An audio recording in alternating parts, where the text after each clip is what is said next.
Olá, tudo bem? Estamos hoje aqui para analisarmos o livro, ou o texto, melhor dizendo, o artigo do José Ribamar Bessa Freire, A Herança Cultural Indígena, ou 5 ideias equivocadas sobre os índios. Então, vamos lá. Primeira questão. O Freire, vou chamá-lo assim, ele faz algumas críticas à historiografia, tá? Sobretudo a historiografia que trata dessa questão indígena. Então ele vai colocar, veja só, isso é a abordagem dele, que a historiografia brasileira, né, na ânsia de imaginar uma comunidade nacional, organizou, entre outros, vários esquecimentos. Em outras palavras, é uma historiografia que ela não trabalhou com a totalidade. Em outras palavras, é uma historiografia fragmentada, sobretudo, ou num caso específico, na questão indígena. Aí ele vai colocar, né, que pelo fato dessa fragmentação, na verdade ele fala aqui esquecimentos. Na verdade, não é esquecimento, ninguém esquece nada, né, no campo da história. Na verdade, é uma concepção, uma dada concepção teórica, uma dada concepção historiográfica, que é fragmentada.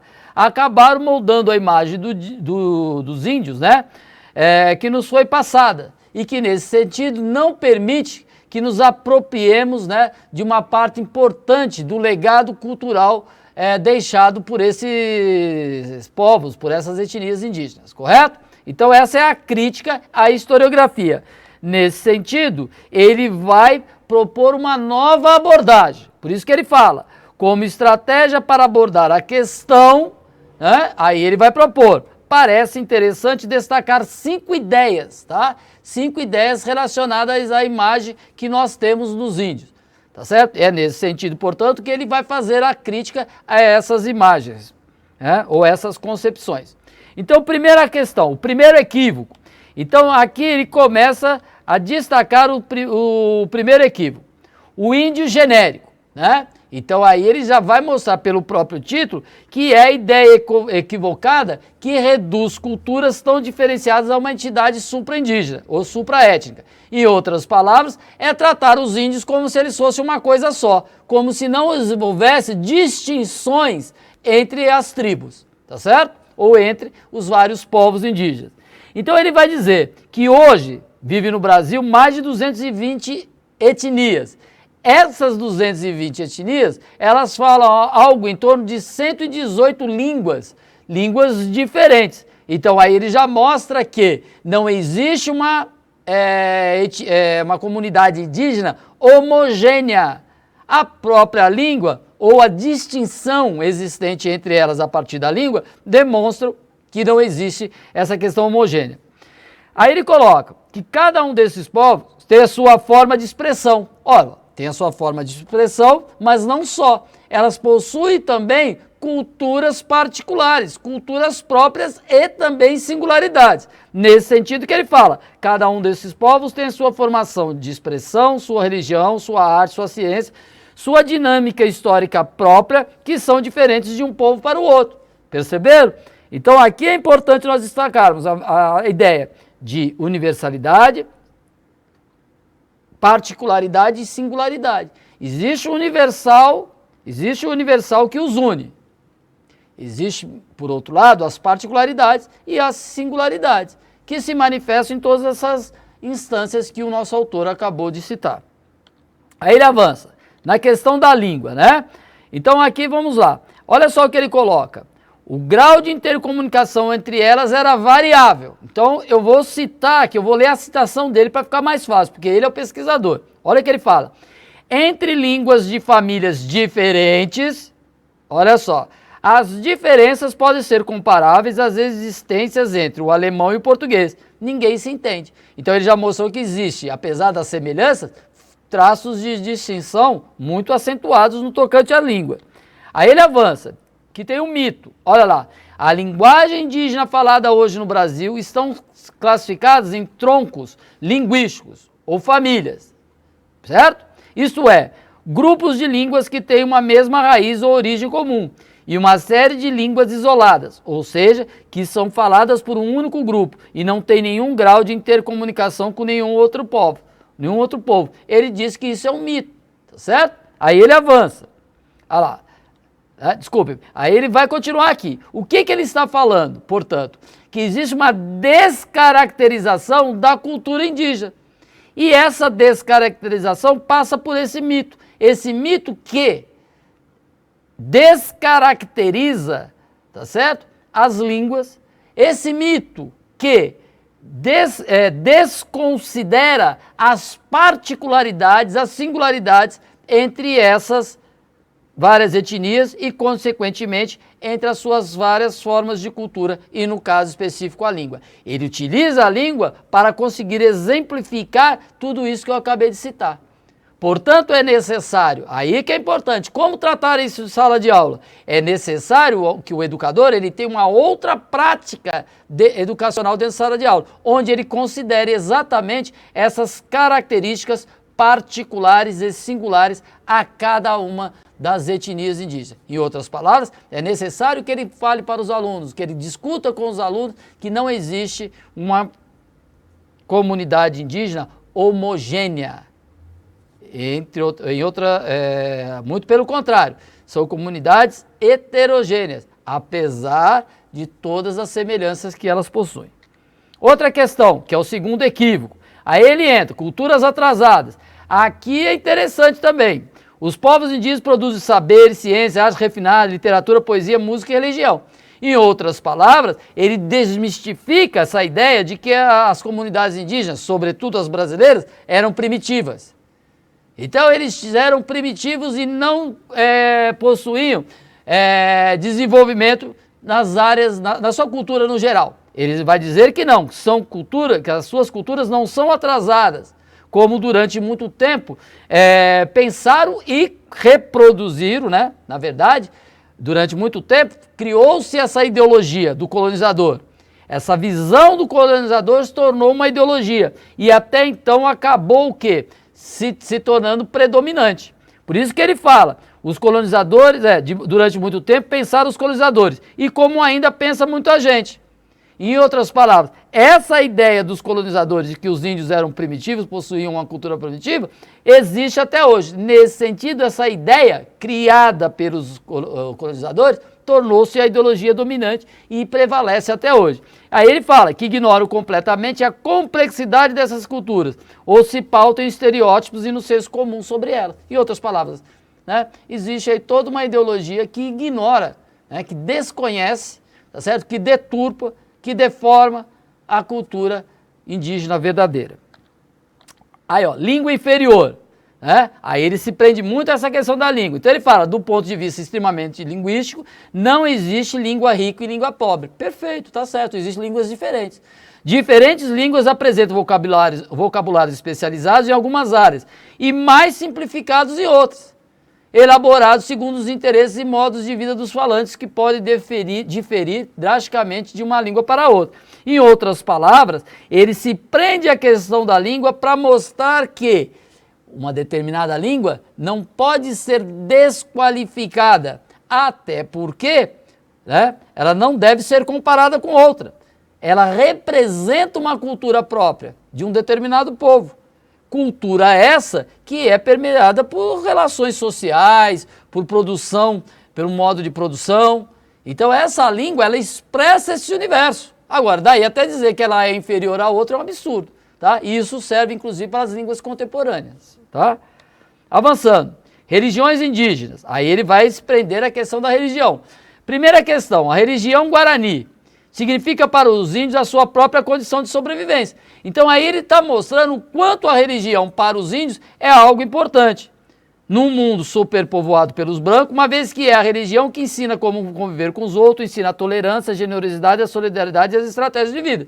Então aí ele já está mostrando uma questão importante, o caráter da religião indígena, no caso específico dos guaranis. É uma religião pautada por alguns princípios. Princípios esses que favorecem a formação de indivíduos para a convivência social, pautados, como ele diz aqui, pela generosidade, solidariedade e estratégias de vida. Estratégias de vida que ele fala de convivência dentro da sociedade, de forma de inserção na sociedade.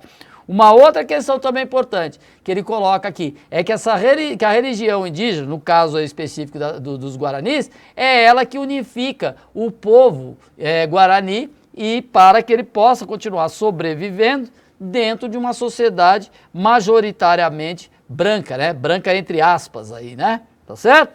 Quanto mais diminui as diferenças de hábito entre índios e brancos ao nível do cotidiano, maior força tem a religião, que passa a ser um fator decisivo de diferenciação étnica. Exatamente isso que eu acabei de salientar. Então, considerar essas religiões como atrasadas é produto, portanto, de extrema ignorância. De extrema ignorância, por um lado, mas, por outro lado, é um projeto de dominação e destruição das civilizações indígenas, pois, ao mesmo tempo que destroem a sua religião, obviamente destrói a sua identidade cultural, e aí é um passo da solução final, que é o extermínio, tá certo, das comunidades indígenas, ou dos povos indígenas. Aí ele vai se remeter à questão da ciência indígena. Aí ele vai falar dos conhecimentos, né, indígenas que são ridicularizados e desprezados, tá certo? Como se fosse a negação da ciência e da objetividade. Aqui é importante destacar, aqui eu vou citar, tá? Eu vou citar por quê? Porque muitas coisas da ciência indígena, sobretudo da medicina, tá certo? É um grande legado para as civilizações contemporâneas. Eles possuem um domínio sobre a área médica que é importante, até porque eles vivem, né, dentro do laboratório a céu aberto, que é a própria natureza, né, as florestas, etc. É ali que tá certo, o grande laboratório, agora a grande fonte de matéria-prima para a criação de remédios. Então vamos lá. Olha só o Derrel Pussi, né? Olha o que ele fala. Se o conhecimento do índio for levado a sério pela ciência moderna, incorporado aos programas de pesquisa, veja só, incorporados e desenvolvidos, os índios serão valorizados pelo que são. Povos engenhosos, inteligentes e práticos, que se promoveram com sucesso por milhares de anos na Amazônia. Esta posição cria uma ponte ideológica entre culturas, que poderia permitir a participação dos povos indígenas com respeito à estima que merece na construção de um Brasil moderno. Então aqui nós precisamos considerar algumas questões. Primeiro, existe sim uma relação, só que é uma relação perversa. Qual que é a relação perversa? As grandes empresas, sobretudo, como eu disse, os laboratórios, de pesquisa, né, na área medicinal, na área de saúde, eles se apropriam dessa cultura indígena sim, é muito comum hoje, só que obviamente é uma apropriação perversa, exploratória e tudo mais, tá? Além disso eu poderia citar outras áreas, eu vou citar apenas essa só para ilustrar, mas existem outras áreas onde as grandes corporações utilizam do trabalho indígena, utilizam desse conhecimento, como ele diz aqui, da ciência indígena, e acabam usurpando esse conhecimento e, obviamente, né, não trazendo nenhum benefício para a sociedade indígena, tá? É relação de exploração mesmo, perfeito? Então vamos lá, literatura. Os diferentes povos indígenas produzem uma literatura sofisticada, é verdade também, tá? E essa literatura ela foi muito desprezada, tá certo? Porque as línguas indígenas são agráficas, né? Ou seja, não tem grafia, não possui escrita. E essa literatura foi passada de geração em geração pela tradição oral. Ou seja, uma geração passa para a outra falando, né? É aí, portanto, uma questão importante para eles. Porque aí a gente tem que tentar entender como é a relação social deles, né? Eu me lembro muito bem que falar, mas os índios não têm escola. Como não tem escola? Tem escola, mas é a escola deles, né? Esse conhecimento é passado, né, no cotidiano deles, né? Através das conversas, do diálogo, das rodas de conversa, como nós chamamos hoje, né? Que para eles pode ter outro nome, mas para nós seria algo equivalente às rodas de conversa. E eles acabam nessas, entre aspas, rodas de conversa, passando todo esse conhecimento. Entretanto, o que acontece? A nossa sociedade dita culta, muitas vezes, ou na maioria das vezes, despreza esse conhecimento. No tocante à literatura, realmente eles têm uma literatura muito bonita, os contos, os mitos, é realmente muito bonito. E é fácil de acesso hoje, é ter acesso a essa produção hoje. Então é aí que ele fala, as várias formas de narrativa e de poesia indígena, por isso não são consideradas como parte da história da literatura nacional. Não são ensinadas nas escolas, não são reconhecidas e valorizadas pela mídia. Perfeito, ponto. Entretanto, aí nós temos que trazer, qual que é o papel nosso, enquanto educadores? É trazer essa produção cultural, indígena, no caso específico da literatura, para dentro da sala de aula. E não cabe isso apenas aos professores de literatura, os professores da área de português. É uma tarefa de todas as áreas do conhecimento. Área de história, geografia, artes, ciências, matemática, enfim, todas as áreas do conhecimento podem e devem se apropriar desse legado e trazê-los para dentro da sala de aula. E despertar, portanto, a curiosidade e o instinto investigativo dos educandos. Aí é o objetivo. Qual que é o objetivo? Essas narrativas tinham, na verdade, uma função educativa, olha lá, de transmitir valores e formas de comportamento. Na verdade, digamos que é uma função educativa, mas poderíamos dizer, e eu acho que é o termo mais apropriado, uma função formadora. Transmitir valores, formar o indivíduo para que aperfeiçoar, facilitar, melhorar a convivência social da sociedade a qual eles faziam e fazem parte. Avançando. Terceiro equívoco, culturas congeladas. Então é o congelamento das culturas indígenas, ou seja, é uma cultura estagnada. Então enfiaram, aí, segundo ele, na cabeça da maioria dos brasileiros, uma imagem de como deve ser o índio. Nu ou de tanga, no meio da floresta, de arco e flecha, tal como foi descrito por Pero Vaz de Caminha. É uma ironia que ele faz, né? Aí ele fala que essa ideia foi congelada, né? É óbvio, né? E aí, na verdade, vem muito preconceito. Aqui é muito interessante. É aquela velha discussão. Todas as sociedades, elas, quando mantêm contato, né, com outras sociedades, com outras etnias, com outros povos, elas assimilam conhecimento. Existe uma troca aí, né? De um intercâmbio, digamos, né, entre conhecimentos, e uma sociedade vai assimilando o conhecimento dos outros, isso é natural. No caso aqui dos indígenas, é muito comum esse preconceito mesmo. Chega e fala, bom, o índio tem celular, o índio veste calça jeans, então ele não é índio, o negócio dele tem que estar de tanga lá no meio do mato tocando tambor. Não é bem assim. Tá certo? Por quê? Porque a partir do momento que essa dita sociedade branca manteve contato com esses índios, e eu não vou entrar no mérito aqui do contato, senão nós vamos sair daqui chorando, né? Na verdade é todo um processo aí de espoliação, um genocídio, etc. Não vamos entrar aqui porque não nos cabe nesse momento. Mas o fato é que a partir do momento que foi estabelecido esse contato, é óbvio que esses povos indígenas, eles vão assimilar muita coisa da nossa cultura. É isso que ele está colocando aqui. Então ela não é uma imagem congelada, não se pode, não se deve ter uma imagem congelada. Na verdade, cria-se essa visão, esse estereótipo do índio, que obviamente para legitimar o massacre sobre esses povos e roubar as suas riquezas, sobretudo as terras. Por quê? Se eles não são índios, eles vestem calça, eles usam o telefone celular, então eles não são índios, só falam português, então eles jogam futebol, então eles não são índios, eles são brancos, então eles não têm que ter direitos como os índios, porque eles não podem e não devem ser reconhecidos pelo Estado e pela sociedade como índios portadores de direitos enquanto indígenas. É essa que é a questão. Em outras palavras, essa imagem congelada, ela tem, na verdade, um objetivo ideológico, né? Na verdade, um objetivo ideológico não, ela é uma ideologia de dominação e tem um objetivo prático. Qual é? Que é o extermínio mesmo, a solução final para a população indígena e o domínio das suas terras, né? O roubo, né, das suas terras e das suas riquezas por parte da dita sociedade branca. Né? Aí ele coloca na cabeça dessas pessoas o índio autêntico é um índio de papel da Carta do Caminha, naquele índio de carne e osso que convive conosco, que está hoje no meio de nós. Perfeito. Aí entramos na questão da interculturalidade. Aqui também é outra questão importante. Então vamos lá. Vamos elencar aqui os principais fatores que ele vai chamar aqui de interculturalidade. Então, primeira questão, ele mostra que existe uma interculturalidade, tá? Que aí entra aquelas questões que eu acabei de citar anteriormente. Então, vamos ver como ele organiza esse raciocínio. Ninguém vive isolado absolutamente, fechado entre muros de uma fortaleza. Perfeito, certo? Existe, todas as sociedades mantêm contatos, né? Historicamente, cada povo mantém contato com outro povo. Perfeito. Às vezes, essas formas de contato são conflituosas e violentas. Às vezes não, né? Na maioria das vezes, né? Tá certo? É predominante a violência e os conflitos. Às vezes são cooperativas, se estabelece o diálogo, a troca. Em qualquer caso, os povos se influenciam mutuamente. Perfeito. No caso do Brasil, a relação foi extremamente violenta, tá? Desde os primeiros colonizadores até os dias de hoje, o que nós observamos é um processo intenso e constante de genocídio dos povos índios.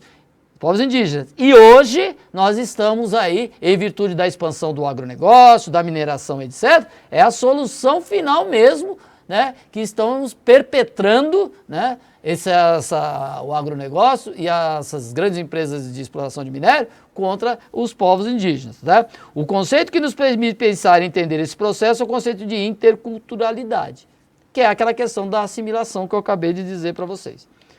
Então, aí ele vai definir tudo isso. É justamente o resultado da relação entre culturas, da toxicidade entre elas, que é a tal da interculturalidade. Tudo aquilo que o homem produz em qualquer cultura, em qualquer parte do mundo, no campo da arte, da técnica, da ciência.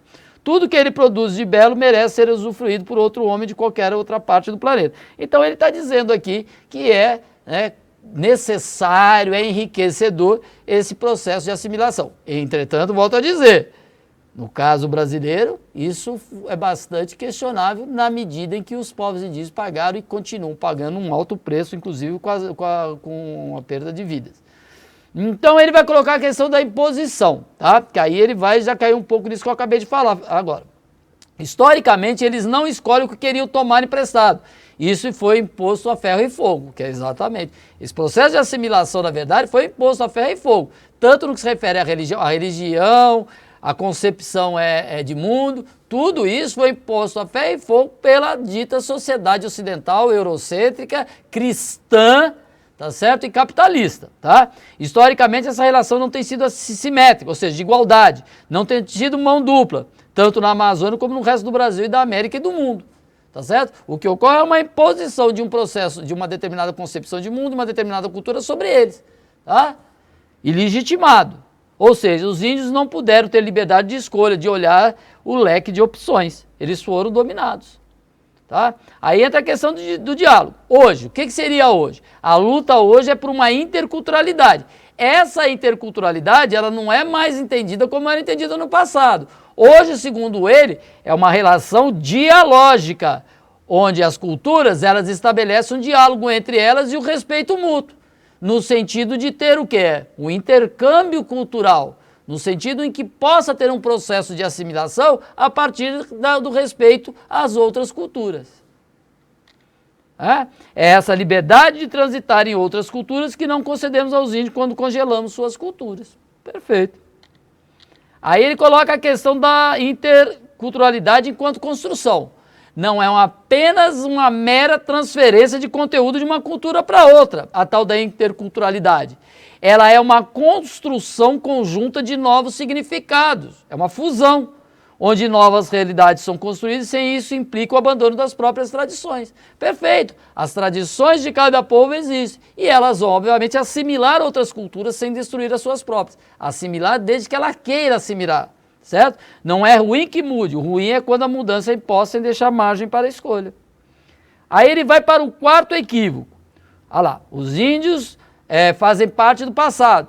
Então achar que os índios fazem parte do passado no Brasil. Aí eu vou pegar uma citação do Jorge Terena, que é índio, tá? E é um índio que ele é atuante, é um militante da causa. Então vamos lá.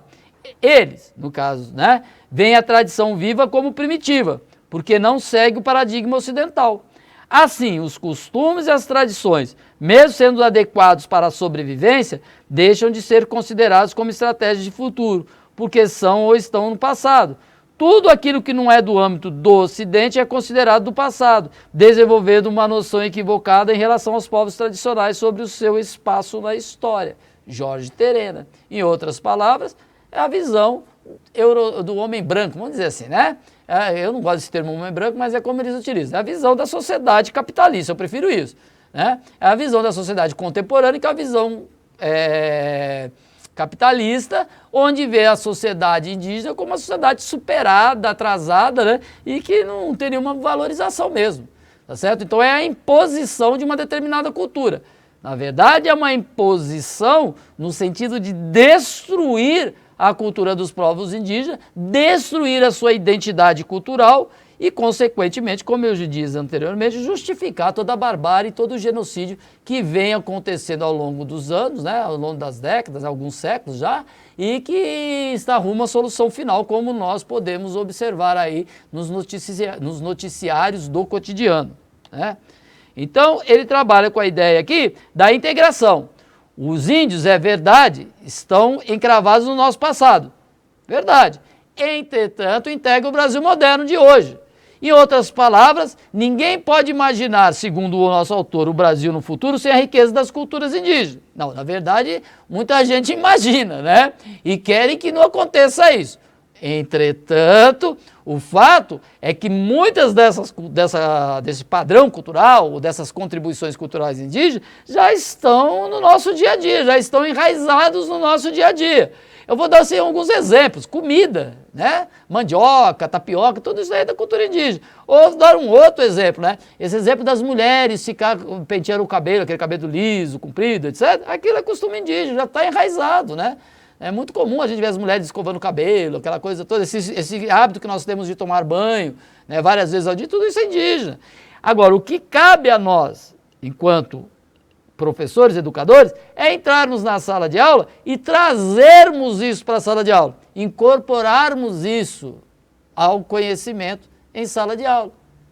Né? É levarmos toda essa cultura, despertarmos nos nossos educandos a veia de investigador, né? A veia de pesquisador, e identificar isso, e trazer toda essa discussão para a sala de aula. Perfeito? Esse é o papel do educador contemporâneo. Tá? Um bem cultural pode adquirir novos usos e novas significações, se nele é investido um trabalho cultural. Perfeito, é a ressignificação. Aí ele vai trabalhar a questão da Constituição. Olha lá, primeiro, que os índios são diferentes. 2, que não se trata apenas de tolerar essa diferença, mas de estimulá-la. Exato. Essa diferença, vista no passado como atentatória à segurança nacional, hoje está sendo considerado como um elemento altamente enriquecedor da cultura brasileira. Isso está na nossa Constituição mesmo, né? Como ele diz aí. A relação com o Estado brasileiro, com a identidade nacional, com a pátria grande, não deve se anular a pátria pequena. Pequena em termos numéricos, mas não em termos de qualidade. Em outras palavras, ele tenta trazer o índio para o seu lugar de direito. Em outras palavras, é necessário reconhecer os índios como sujeitos históricos. É esse que é o ponto. Portadores de uma identidade própria, de uma cultura própria e mais, de direitos adquiridos ao longo da história. E é importante que esse sujeito histórico, com todos esses atributos que eu acabei de citar, eles estejam presentes nas discussões em sala de aula. Olha lá, quinto equívoco, que é o último, né? O quinto equívoco é o brasileiro não considerar a residência do índio na formação de sua identidade. É exatamente isso que eu já falei há um tempo atrás. O índio brasileiro, ele está muito presente, a cultura indígena está muito presente, tá certo? Dentro da nossa cultura. Eu acabei de citar algumas coisas relativas à alimentação, alguns hábitos femininos, do alisamento ao cabelo, não é alisamento, né? De escovar o cabelo, né? A questão de tomar banho, tudo isso vem dessa cultura indígena. Então é necessário que tanto a cultura indígena, todo esse legado cultural indígena, todo esse legado cultural africano, eles sejam colocados em relevo em sala de aula. Também, e aqui eu também já vou aproveitar para citar o legado dos imigrantes, dos povos imigrantes. Né? Todo esse legado cultural é preciso colocar dentro da sala de aula. Nós somos uma sociedade multifacetada. Nós somos uma sociedade, como diz aí nossos autores, multicultural, multiétnica. Essa é a nossa característica, nós temos que nos orgulhar dela. E aí nós temos que trazer, ressaltar, colocar em relevo todos esses princípios, todo esse legado cultural que nos enriquece tanto e que nos faz uma sociedade bastante diversificada e rica culturalmente, que é importante dizer. Isso reduz e empobrece o Brasil, porque você acaba apresentando aquilo que é apenas uma parte, como se fosse o todo. Perfeito. Meus caros, então é isso. Eu quero agradecer a todos vocês pela atenção, lembrando que esse é um tema importante, né? E lembrando, foca-se muito na questão negra e esquece a questão indígena, tá? Então fica de olho nessas duas questões, né? Tanto a negra quanto a indígena e também a imigrante. Vamos colocar, né, a contribuição dos povos imigrantes, que é importante para nós. Perfeito? Agradeço mais uma vez a atenção e aquele abraço.